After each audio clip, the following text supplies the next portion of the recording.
নমস্কাৰ খুলুমবাই। আজি আমাৰ অসমৰ মাননীয় জনপ্ৰিয় নেতা ডক্টৰ হেমন্ত বিশ্ব শৰ্মা ছাৰ, আমাৰ মুখ্যমন্ত্ৰী ডাঙৰীয়াৰ নেতৃত্বত আমাৰ গড়েশ্বৰ LICৰ আণ্ডাৰত 2092টা যিখিনি প্ৰধানমন্ত্ৰী আৱাস যোজনা ঘৰ মানে পৰিয়ালক চেংচন লেটাৰ যিটো ডিষ্ট্ৰিবিউশ্যন কাৰ্যসূচী, এই কাৰ্যসূচীত মই অতিথি হিচাপে আমন্ত্ৰণ কৰিছিলোঁ আৰু সেই হিচাপে মাননীয় মুখ্যমন্ত্ৰী ডাঙৰীয়াৰ নেতৃত্বত অসমৰ 26টা সমষ্টিত যিখিনি বিতৰণ কৰিলে, তাৰে ভিতৰত 3,58,000 চেংচন লেটাৰ ডিষ্ট্ৰিবিউশ্যন আছিলে। হিচাপে মই খুবেই আনন্দ, যিহেতু আমাৰ চৰকাৰৰ যিখিনি ঘৰ পাবলৈ সক্ষম হৈছে, তাৰে ভিতৰত 20 লাখতকৈ অধিক পৰিয়ালে মানে ঘৰ পাবলৈ সক্ষম হৈছে বুলি আমি জানিব পাৰিছোঁ। তাৰ কাৰণে মই ভাৰতৰ প্ৰধানমন্ত্ৰী ডাঙৰীয়াক মোৰ সমষ্টিৰ হৈ মই ধন্যবাদ জ্ঞাপন কৰিছোঁ।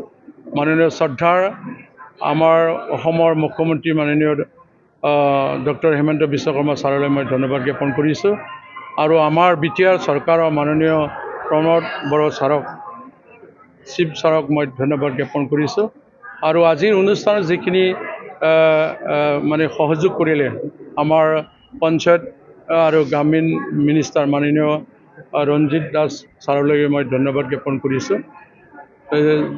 যিহেতু আমি বৰ্তমানত যিখিনি পালোঁ, BTRৰ 3 লাখকৈ অধিক পৰিয়ালে মানে ঘৰ পাবলৈ সক্ষম হৈছে। হিচাপে অসমতো 20 লাখতকৈ অধিক পাওঁ বুলি আমি গম পালোঁ। তাৰ কাৰণে মই খুবেই আনন্দ আৰু যিখিনি আমি সহায় কৰিব লাগে, ইয়াৰ ক্ষেত্ৰত আৰু ছাৰ্ভে কৰিছে। ইয়াৰ ছাৰ্ভেৰ ক্ষেত্ৰত মানে আমাৰ জীৱিকা সখীসকলে মেম্বাৰ চেয়াৰমেনৰ পৰা আদি কৰি অফিচিয়সকলেও ইয়াৰ সহযোগ কৰিছে আৰু আমিও আছে। সেই হিচাপে যোৱাকালিৰ পৰা মানে ছাৰ্ভে আকৌ নতুনকৈ হৈছে আৰু তাৰ কাৰণে সময়মতে যোৱা বেলিত আমি দেখা পাইছিলোঁ কিছুমানে নিজৰ ঘৰখনৰ মানে যিখিনি পইচা অলপ আছে তাৰে লগত অলপ সংযোগ কৰি এই মানে 15 আৰু 20 ফুট যিটো বহলৰ যিটো ডাঙৰ ঘৰ, এইখিনিৰ অৱস্থাত নবনাকৈ আৰু বঢ়াই কৰিছিলে। তাৰ কাৰণে 3 মাহৰ ভিতৰত ওলাব লগা ঘৰখন কিছু সময় লাগিছিল আৰু বাঢ়াই মানে বেছি দিন লগা হৈছিলে। তাৰ কাৰণে আমি অনুৰোধ ৰাখিছোঁ, এই মানে যিমানখিনি চেংচন হৈছে ইষ্টিমেটৰ ডিজাইনত যিমানখিনি আছে সেইখিনি বনাব লাগে, তেতিয়া মানে সহজেৰে ওলাব পাৰে। আৰু নহ'লে বহুত মানে নিজে সহজে বনাম বুলি ভাবিলেও মানুহ মানে যি বেনিফিচাৰী তেখেতসকলে বনাব নোৱাৰাটো আমি দেখা পাইছোঁ।